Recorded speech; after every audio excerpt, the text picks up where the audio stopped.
Hey, everybody, welcome back to another episode of TechSoup Connect Australia.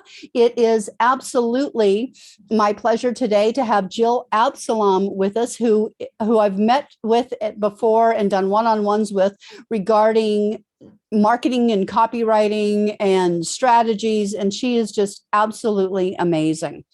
Jill has over 10 years experience in marketing, a Bachelor of Business with a specifically in business and digital communications, and is currently offering marketing and brand coaching under her business, Standout Creatives. Known as a creative problem solver, Jill helps purpose-driven small businesses and business owners increase their sales and impact by growth hacking their marketing and branding. And I just realized I did not introduce myself. I am your host today, Kat Milner, the Chief Tech Ninja for Create Your Change and Simplify Your Tech. And it is my absolute pleasure to introduce Jill Absolom, and I'm going to hand it over to her. Thank you so much, Kat, for that beautiful introduction. I would absolutely love to know, KG, what your organization that you work with and what your position is, because I'd love to know. Yeah. Hi, how are you? Hi, good, thanks. I work for a not-for-profit, Yep. and I work in their marketing for lotteries. Ah, awesome. Great. It's good to know what specific role you have so that I can tailor any information further to you. And if you have any questions during this, feel free to jump in with them, because I'd like to offer as much value as possible. Thank you. That's okay. So we've covered this, really, who am I? But just to add in two different things is that I'm an entrepreneur. I have been, would say, for much many more years than I've done marketing for, and also a small business specialist. I really do focus in on small businesses and helping them out. And I also have experience working with non-for-profits as well. So I want to start getting straight into it with the first standout strategy, which is focusing in on brand marketing. So how do you build a strong, memorable brand to be able to actually increase that impact for the non-for-profit? Clarity on what you do, who you do it for, how you serve, what the values are. And clarity really ultimately comes from your brand strategy.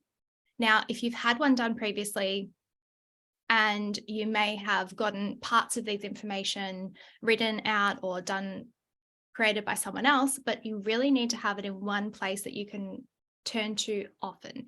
It's a piece that should really encompass your purpose, vision, mission, positioning, your offers and products, your brand archetype, personality, tone of voice, ideal client avatar, messaging, emotions that you want to evoke in your clients as well as your employees, volunteers as well, and then your logo, symbol, color palette, and visual identity. It's really important that one, this lives in one place that is really easily accessible, and two, that it's used often. It's not something that sort of gets created and just lives on your website under just your purpose or vision. It's something that really needs to be utilized when creating content for socials, emails, when trying to connect with gaining more volunteers for the organization, or when using communications and key messaging pieces, that it all comes from your brand strategy, which essentially is that strong foundation for the organization. Essentially, we aren't trying to reinvent the wheel. A lot of time when it comes to when you've worked in an organization for a long period of time, or you are so around the messaging or exactly what you do, that it can feel like you have to reinvent that messaging or what it is that you're going to say, especially when you're creating a lot of content for an organization. But the key piece is going back to the brand strategy consistently and looking at it to what more can I actually take from this? What more can I share from the values perspective? Because the rule of 7, which states that a customer needs to see your messaging 7 times to actually make the decision to purchase or to say, volunteer for your organization or to make a donation to your non-for-profit is more like 30.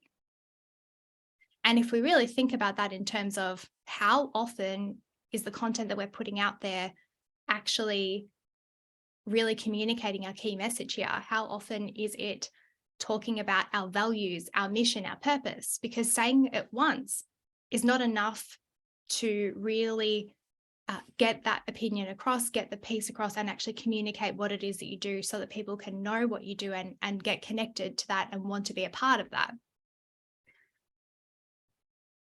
So how do we cut through the noise? If we think that 30 times is the amount of times that we really need to get the message out there, it's a lot of noise. It's a lot of marketing, communications, key messages out there. Like, how do we cut through the noise? And really, that comes down to 4 pieces. One being consistent. And it's not just consistent in the way that you consistently say you post 4 times per week on the Instagram account for the organization, or whether it's that you send an email newsletter out once a month or once a fortnight. Consistency is also about the messaging. So are you consistently using the organization's tone of voice? Are you consistently sharing the values through storytelling, through the key messaging that you're sharing? 2, authenticity. Essentially, every organization is different and you have a unique story, whether that's the unique story from the founder, whether it's a unique story that your volunteers experience, whether it's the unique story that the employees experience as well. And being authentic is sharing that so that you will naturally be different from other organizations out there. 3 is storytelling. Can't underestimate the power of storytelling with your marketing, specifically with your brand marketing. And that's because you can say, like, here are my values, or here are the organization's values, here is what we stand for, but it's so much stronger if someone hears it via a story. If you were to have a spotlight on one of your volunteers and their story that they've shared via starting with the organization, the impact that they've been able to make and what that has made for their life and also other people's lives as well. That is a really, exactly, Kat. It's a very compelling way to actually showcase your values without saying, hey, here are the values that we stand for. Here is our purpose. Here is our vision or mission. It's essentially having that consistency, but using it in a way that people can actually more likely to be involved, to really want to know more about the organization and what it is that you offer. And lastly is the journey. Rather than trying to always put out that finished, polished piece of, we were working on this project and here is the outcome of that, or we want to share this via our emails or our social media. This is what we did and here's what it looks like. Taking your audience on the journey with you is so much more powerful because they feel like they're much more connected with the organization than they would be if you're just showing the end pieces.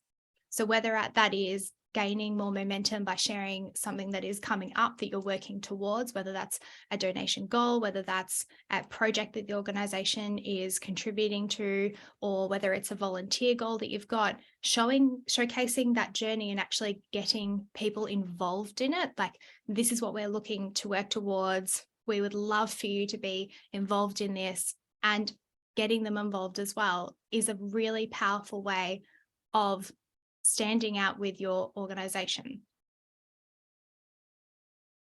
So essentially, when we talk about consistency, the reason why consistency is so important is that brands with consistent branding have experienced a 33% increase in revenue, and it's just with consistent branding alone.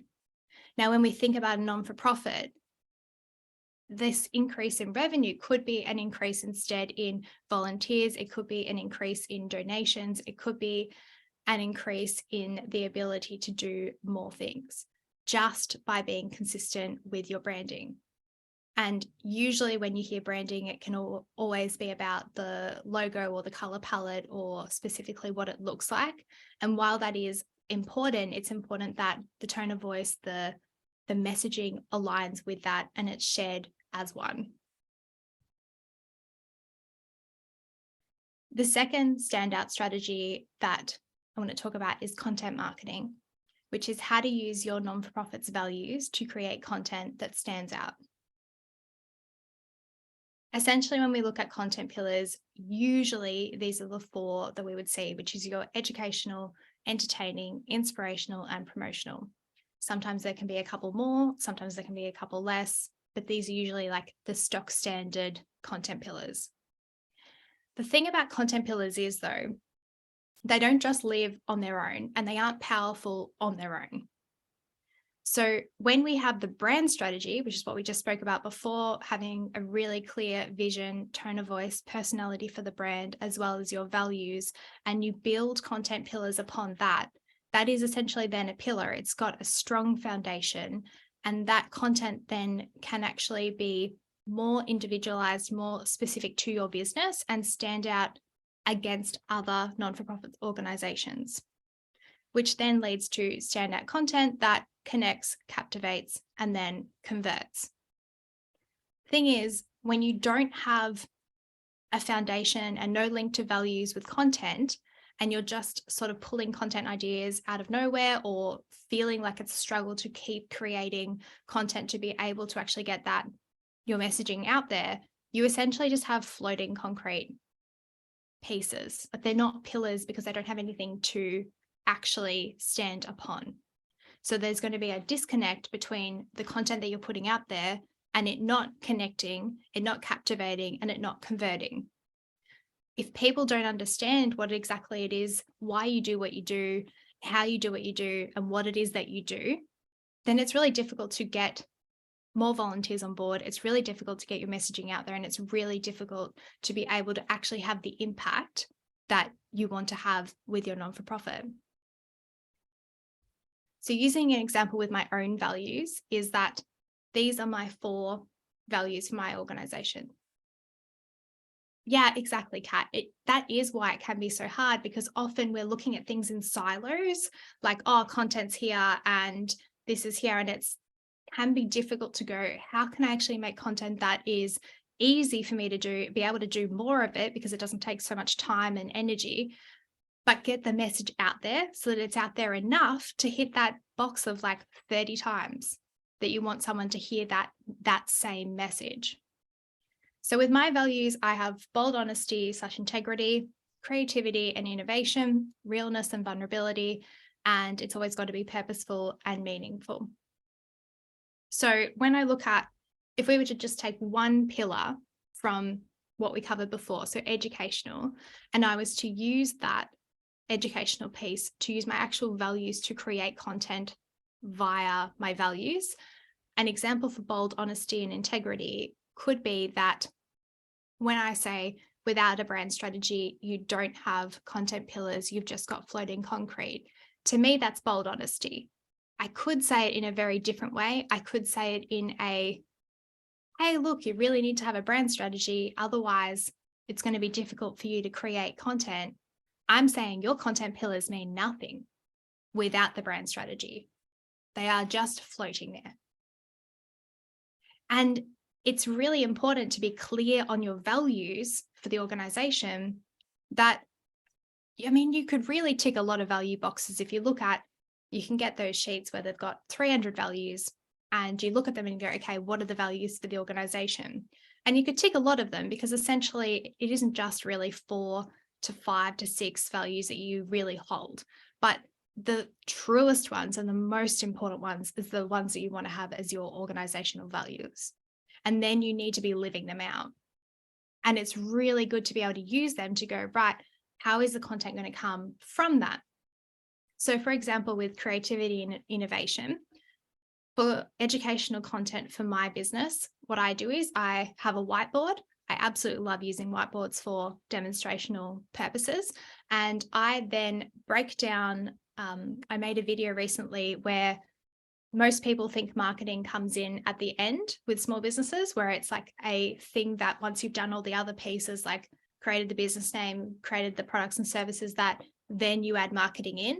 Whereas I used the whiteboard and did a whole description of here's where you think marketing comes in, but marketing actually comes in here, here, here, like across the entire piece.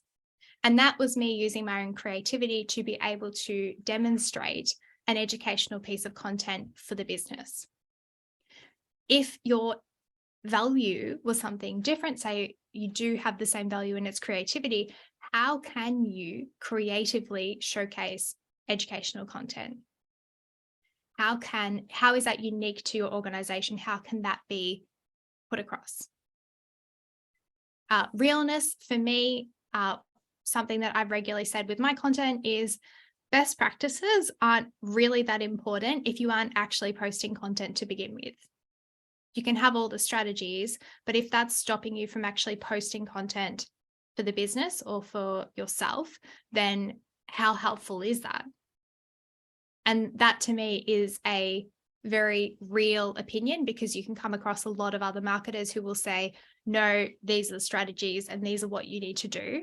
But my opinion is, if the strategies have got you bound up and tied up and it's just not helping you actually create anything, then how helpful are they for you or the organization?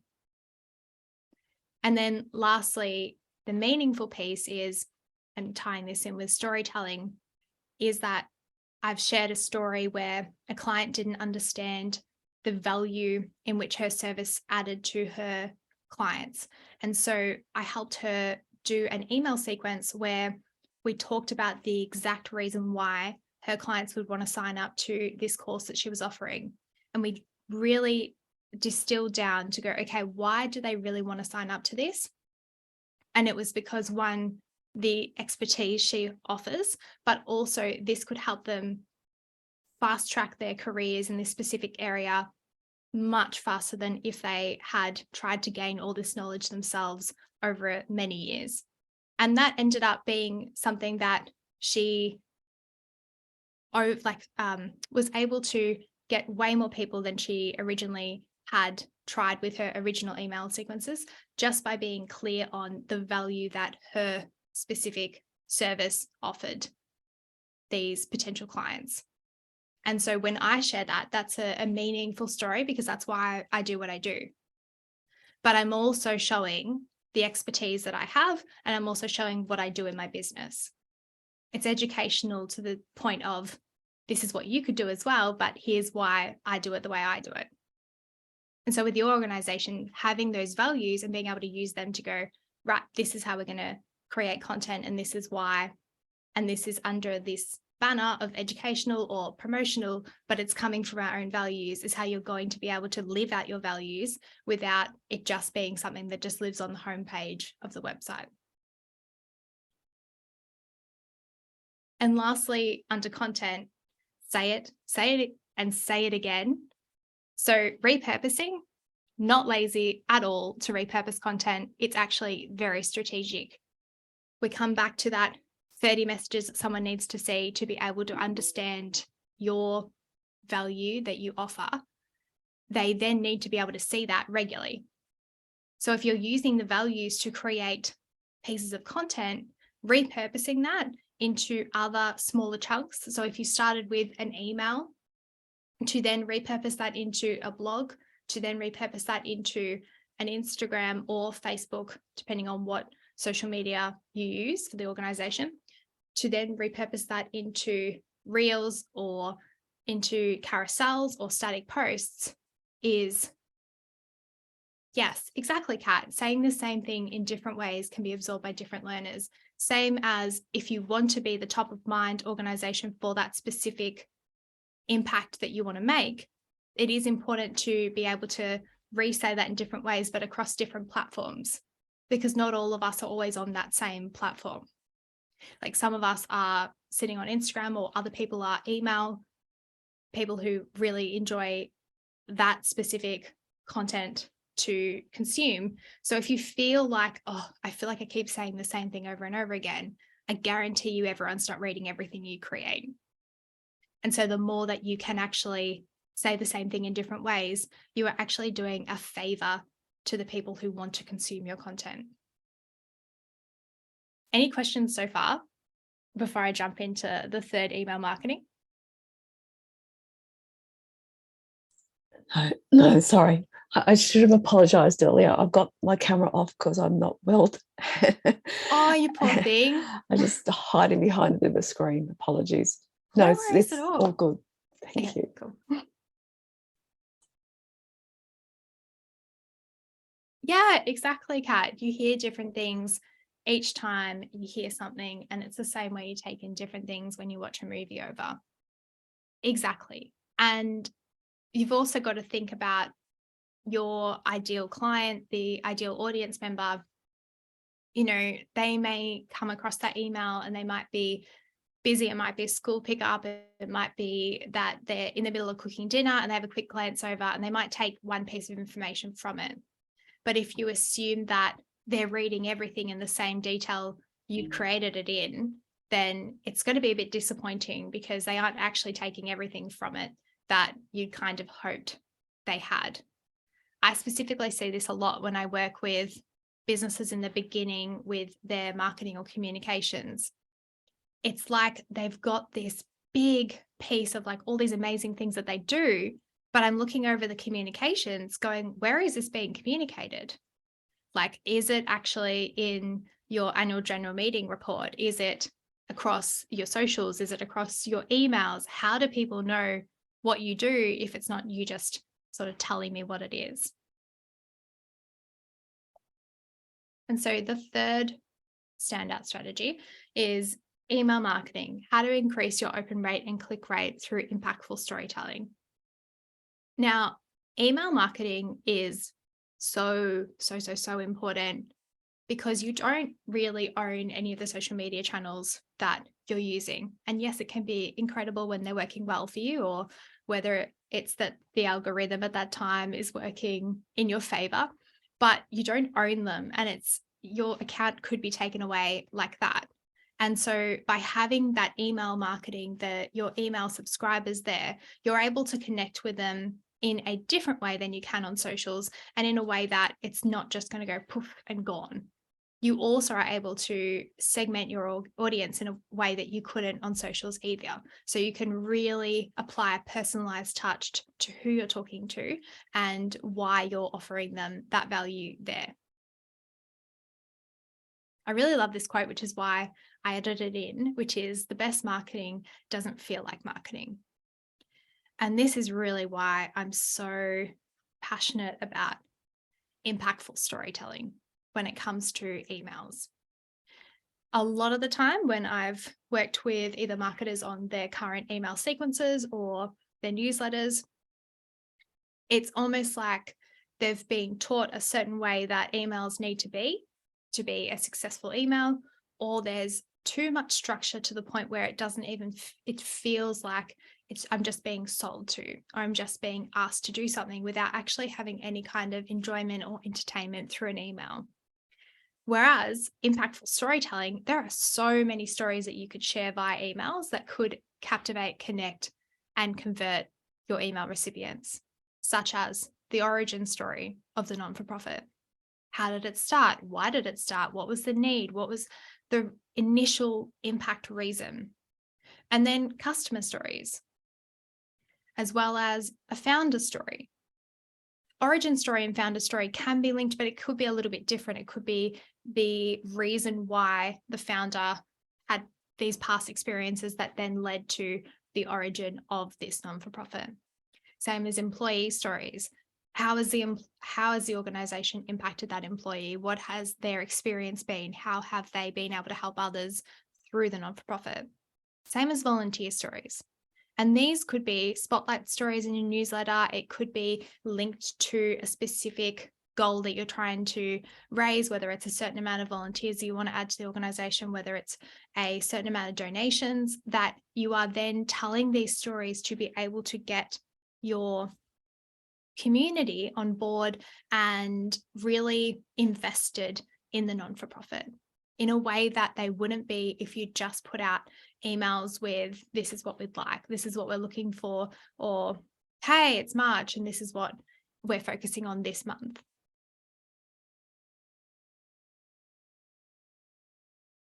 When it comes to emails, I like to try and work on a framework which focuses on, one, You want to train your audience to open your emails. If you've already been sending out a lot of emails for the organization and you're not quite happy with the open rate or the click-through rate, this could really be, oh, sorry, I just see your question. Do they need to be in-depth text-based stories, or can they be grabs, example quotes, and visuals be strong enough? Really depends on your organization's brand in terms of what the personality of the business is and how you want to showcase them. So they can be in-depth text-based stories. However, I would still be breaking them up one sentence per line, not massive paragraphs of text. And I'd still be writing the initial story and then probably going how can we actually break that up into perhaps multiple emails, or how can each part of this story be used for a different piece, rather than specifically going, here's the origin story in one go. Perhaps if you were looking at your welcome sequence when someone first joins the email newsletter, how could we put snippets of this in each, say you did a 5 email long welcome sequence, how could we put snippets of each piece that would be enough in each one for them to get a little bit extra about the story, but not be overwhelming with a whole feeling like a book in one email? Does that help? You can also use quotes and visuals, can be strong enough, but it's really about just thinking about different people's learning styles and different people's abilities. And it really, what will always be the main decider in what I would put in an email is who the target audience is. So I'd really have them in mind, because say, for example, the way that I write my emails for my target audience would be so different to anyone else how they write theirs. The more that you know, not just the demographics of your audience, but the actual psychographics about them, what are they doing when you send your email? How often do they like to read emails? And what is it that they get out of the email? Is it that they really enjoy visuals and they just want a quick snippet? And because they're very busy people and they're always on the go and that's what they like to ingest, then that would be perfect going with the quotes and the visuals. Whereas if your reader, your target audience member who's reading your emails is more of an in-depth person who really wants that knowledge, who really is curious individual, who wants to know more, wants to know why, then that would be something that I would go, right, I don't think the visuals are going to be strong enough for this person. I then need to build that out a bit more with text. And so just going into want to train your audience to open your emails, first and foremost, know who the audience is, know them well, so that you can then train them to open those emails. And what I mean by that is, usually if I was to pick up someone who's sending you emails in your inbox right now, and I would say, what about this organization? Most people have an immediate thought about that, about the organization or about that email specifically. So if you were to look through mine and say, hey, what do you think about this one's emails? Even if I haven't unsubscribed, because sometimes I'm a little bit slack with unsubscribing from emails I don't want to read, I automatically already have a feeling of what's going to be in there before I open it, because I know what I've received from them previously and whether I want to continue sort of reading that type of email. So you want to train your audience to know that your emails are valuable to them, and when they see it pop up, they know they want to open that because, I've loved the emails from that organization previously, whether it's something inspirational, educational, promotional, entertaining, whatever it is, that I really enjoy that. And it's something that I'm going to open, I'm going to actually read. Whereas you don't want to train them to the point where they think, I'm on the fence about unsubscribing, or I just really, as soon as I see that email, I'm just going to skim straight past it because I know that they'll just be selling me something else. And secondly is obviously knowing who your target audience are and what they value. We all value very different things. And if you can get as clear as possible to what your target audience values about the impact that you're making, what your organization does, the why, then you're able to really make sure that your emails are valuable to them. Excuse me. Because, oh yeah, Sorry, Jill, sorry. go. Sorry, did you have a question?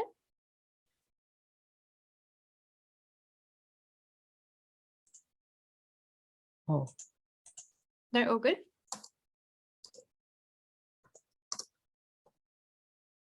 No, I can't hear you right now. oh, okay. Oh, wait, no, I can hear you now. Oh, okay. Yeah. Strange. Your second point about knowing your target audience. Yeah.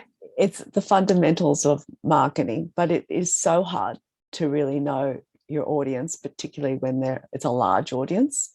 Yes. Yeah. And we can use research. We can get feedback from previous emails and that to try and put together a persona. Yep. But are there any other tips you have on trying to really understand who your audience is and their values? So am I able to ask you specific questions for yours to help with Yeah, yours? Because sure. I'm really good with like a specific Specifics? example. Yeah. Yeah. So with yours, you say that it's quite a large audience. Yeah, our database probably Yep. needs a good cleanse, but Yes. yeah, and that's probably one of the first things. We're migrating at the moment from an older system to a more modern platform, and we Yep. will be cleansing. Yep. But we have a lot of people that have been on the database for a long time. So yes, there's probably a big chunk that we're not talking to anymore. Mm-hmm. Then there are probably, I'd say, a good couple of 100,000 that we're interacting with. Okay. Yeah. Quite often. Mm-hmm. But we know from the research that we do undertake that they're quite diverse. Yes. In age, tech capabilities, Mm-hmm. and so forth. So, but because we've used an old 30-year-old computer-based technology, Mm-hmm. we don't have a huge amount of insights on them other than their buying habits. Right. Yes. Okay. Great. Can I also ask what the non-for-profit that you work with does, or like what the value you think the emails are offering, who you think the target audience is? Traditionally, we are a lottery, prize home lottery. Yeah. And traditionally, we would say that was targeting skewed towards women 40 plus. Yeah. Recent, which is very wide. And then recent research has shown that it's more 50-50 male-female, and actually can start to skew a bit younger. So in demographics, all we're doing is widening our audience. Mm-hmm. Yeah. Psychographically, we're looking at probably a mix of people who do it for altruistic reasons, and the reason why we have the art lottery. We have people who want to win a home, and then we probably would break it down thirdly into the gambling demographic. Okay. Yeah. Other than that, we can flesh it out a little bit more, but that's the fundamentals. Right. Yeah. Definitely when you've had this experience with having the previous, like going on for a more archaic type system and then moving to something else that you can segment better and, Yes. find the research out, that I would do a lot of testing, to be honest. Right. So when I talk about testing, it would be either testing subject lines, or I'd be testing different emails to where I think, like trying to learn about the audience in terms of what they're actually enjoying and what they're not. There's only so much that the research is showing you in terms of the demographic information, but I would be focusing more in on the reason why they're buying the lottery tickets. So for example, the ones that say want to win the home, when you're writing specific emails that are targeted to that person, I would be looking at the open rate in terms of over multiple ones. I would probably test, say, between 1 to 3 months. I wouldn't be going off just like, I've sent this one email and this is the people who are opening that. And I would be then moving that segment into like their own segment. Right. So that you're learning from what's working with them and what's not. So that's basically starting broad, putting out a series of one of the pillars, either charity or win a home, And, Yes. and then the ones that are opening more and more, bucket them to the side Yes. and sort of build that up as that segment. Yeah. And how I would do that is I would be using a story from someone else who's won a home previously as one of the emails. So what that felt like for them, what has changed in their life since they've won this home, like what the actual thing that target audience wants, which is to win the home. So what does that look like? What's the experience? I'd be showing that to them, and then noticing who is opening those emails over a period of time to try and segment them so that you're having a little bit more control over the audience.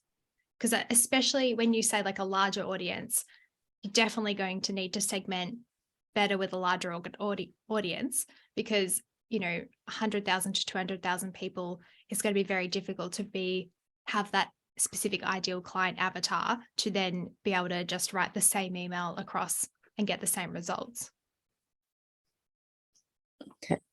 Does that help? Yes, it does. Yeah. Okay, great. Thank you.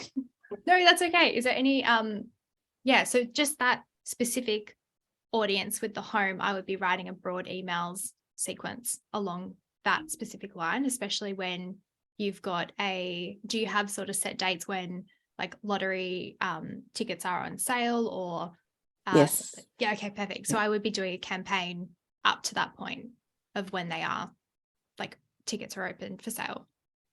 Okay. And just seeing what is working and what's not. Okay, interesting. Thank you. That's okay. So and then obviously making the call to action really clear. So what do you want your audience to do from this email?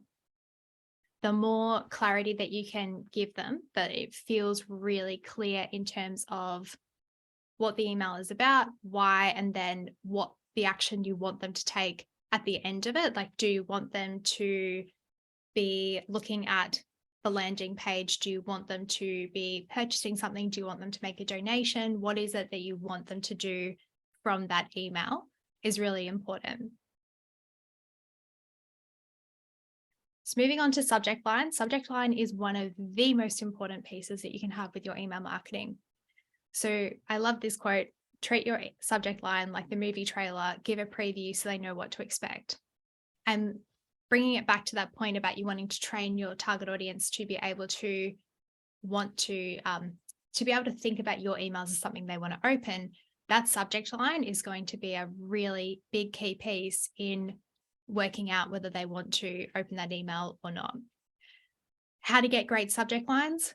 I always usually write my email first before I think of what the subject line is going to be. I have a very clear idea. I've got the steps in the next slide into how I create my emails, but I always am clear on what the story is first before I then go back to figure out what the subject line is, just to make sure that it really aligns with what the email is, but also is like that key opener piece that's really going to get them to open that up.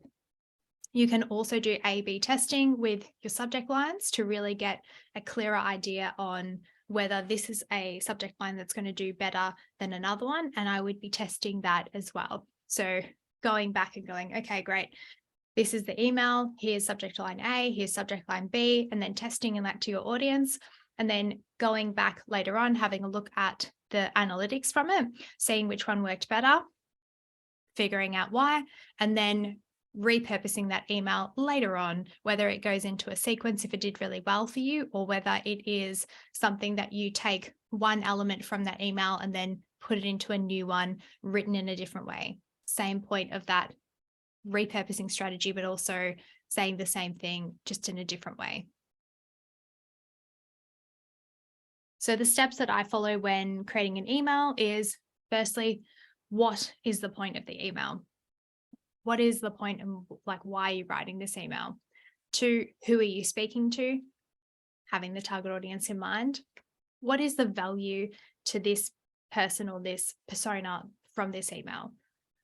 Getting really clear on these questions can really help you find any holes that might be in the email that you're trying to write. So for example, you're thinking, right, I really need to send out a newsletter. Okay, great. I know what the point of the email is. I know who I'm speaking to, but have I got their value in mind? Because if I'm writing it from my perspective, it's not going to be as strong as if I'm thinking about who the target audience is and what the value they're going to get from this email is. And then how do I want them to feel when they read this email? Is it that I want them to feel motivated, inspired? Is it that I want them to feel entertained by the email? Is it that I want to brighten up their morning? Like what is it that you want to make them feel? Because that's really important to think about when you're writing it, and not just putting content out there for content's sake. Every piece that you put out there can have a different feeling and evoke something different from your audience. Cull, cull, and cull. So once you've written it and you think it looks good, keeping in mind that the smaller the article, usually the more time it takes to actually get it to be the most important information in there without it being a massive essay.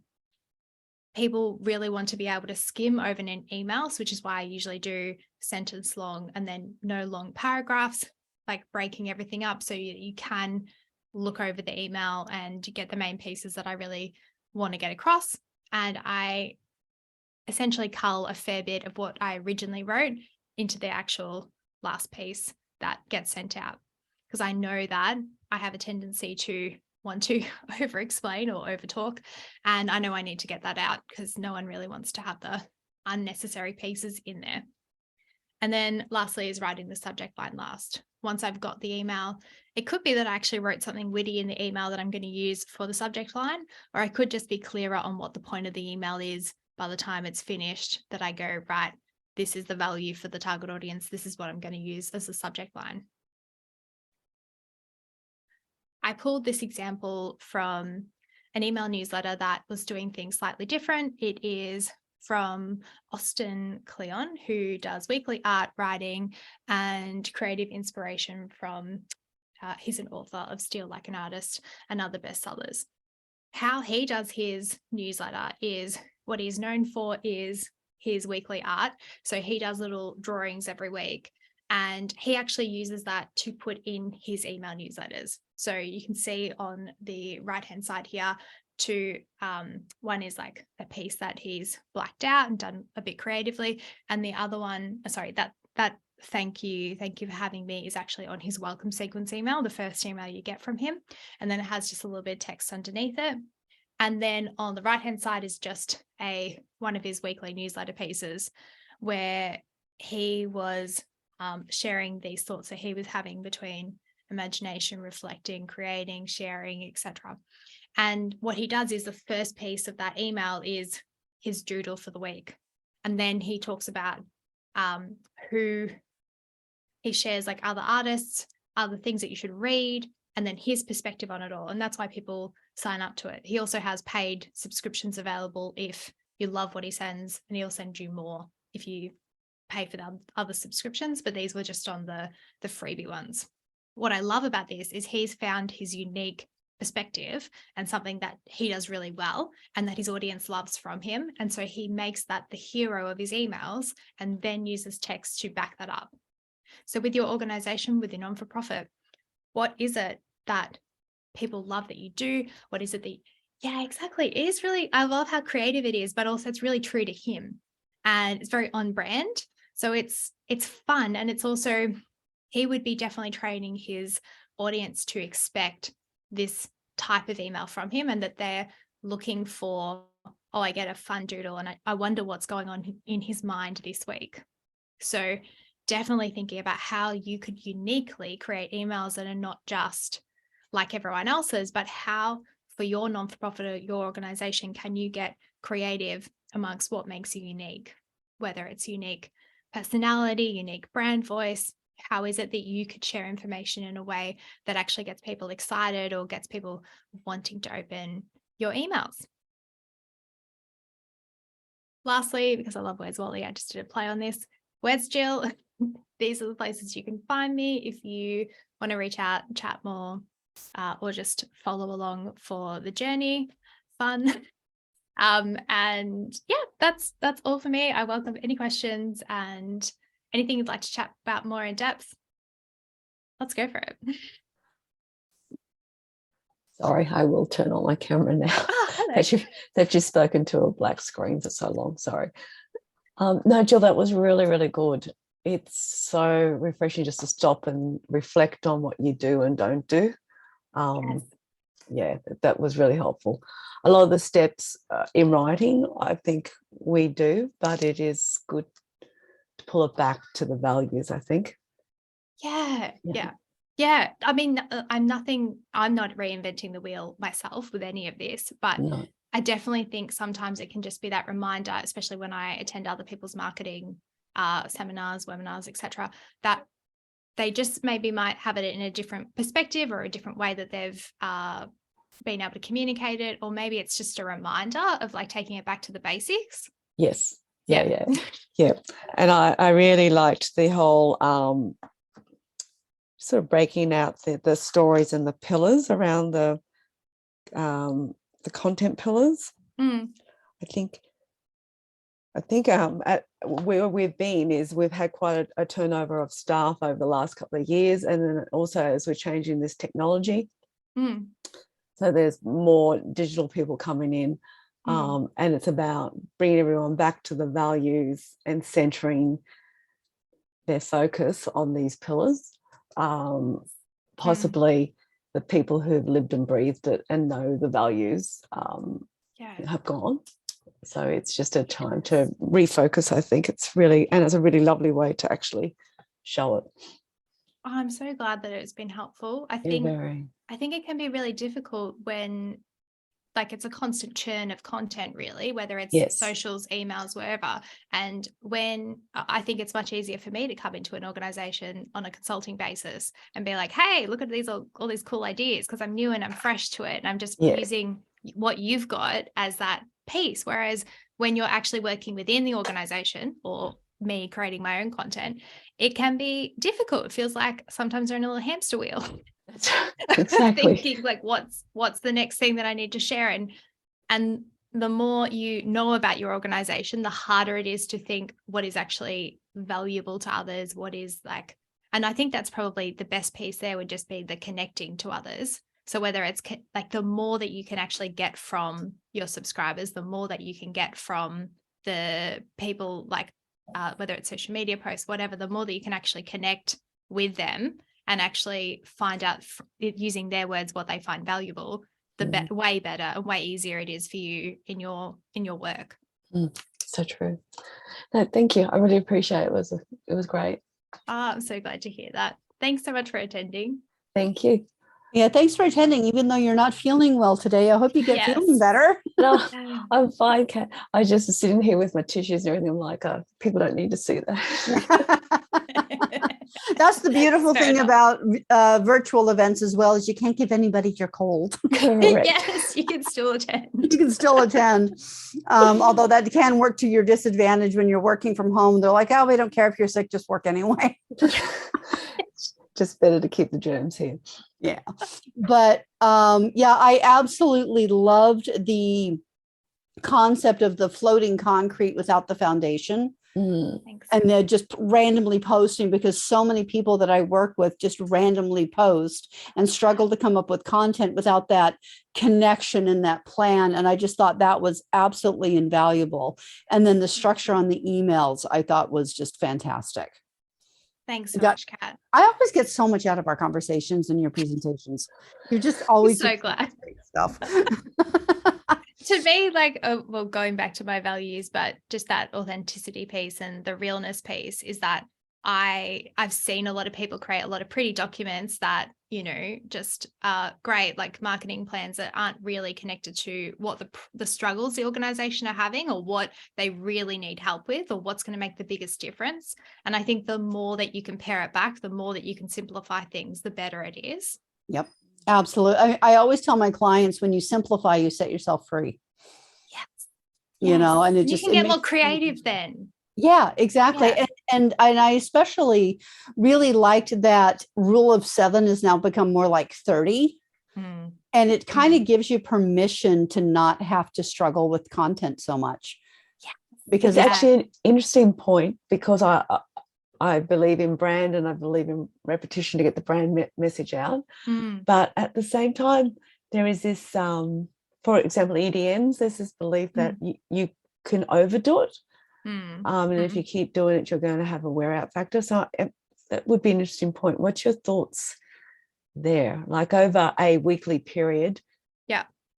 Is I wouldn't daily essentially. events too many? Ooh. 3 or 4 a week is Always got to come back to your target audience. Mm, Because there are, I've seen, so for example, I've seen some marketers that are really like hardcore marketers, and like their subscription is like sending out emails every single day to their audience, but they have such a great open rate because their people love it.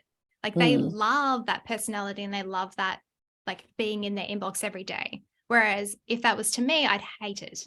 Like I would be unsubscribing. I've got no interest in it. So definitely knowing who your people are and just being honest about what value they actually are getting from it and how often they really need to hear it. I mean, when we talk about the rule of 7 or rule of 30, it's not specifically going, I really need to amp up everything and post 7 times a day on socials or send out 7 emails a week. It's more just realizing that if you think you're sending your message out there enough and you're sending out once a week, and then you look at the emails you've sent for 3 months, like what you've actually shared in that. If you feel like you're continually having to sort of like reinvent the wheel with each email and then you're not actually sending the message out enough over that period of time, that's what I look back on. Like if you think you've said it like sold enough, or if you think that you've made it clear that this lottery date is coming up here, or that people are, you want people to get involved in this, have you actually made it clear enough? Or have you put the message out enough? Excellent. Thank you. It's okay. I think it comes back to, I think we can get more creative when we have less. Like when you have less things in front of you or less things to work with, it helps you get more creative with that. Whereas when you have, let's just say you had an unlimited budget and you had unlimited resources and unlimited time, I think that's really like it stumps you. Like, what do I create or what do I do? Whereas when you strip it right back to this is our vision, this is our purpose, mission, values, what do we actually want to do with that? How do we actually want to get the message across just using that, rather than feeling like we need to come up with a whole new mission or a new value set every time. Thank you. Okay. Awesome. Well, thank you so much, Jill, for coming today. I tell you, I'm hoping people are watching this on the replay because you really missed out being here on the live call. It is always such a joy to be with Jill and to hear what she has to offer. She is so knowledgeable and so loving and giving for all of that amazing experience that she has. And I really hope that you got a lot out of today and will join us actually in 2 weeks' time on Wednesday, the 19th of April, same time, 11 a.m. Australian Central Standard Time, i.e. Adelaide time. And I'm going to actually drop the link in the chat for those who are here on the live call, so that you can go ahead and register right now while you're thinking about it. But the next one is going to be called how to connect with your audience to convert, or connect to convert. So it's all about connecting with your audience to get them to really want to engage more with you. And that's going to be with Amy Leong from the Live Life Well movement. So hopefully you will join us on the 19th of April. It's going to be excellent. And again, thank you for joining us today. I am Kat Milner, the Chief Tech Ninja for Create Your Change and Simplify Your Tech. And I look forward to seeing you on the next event. Thank you. Bye.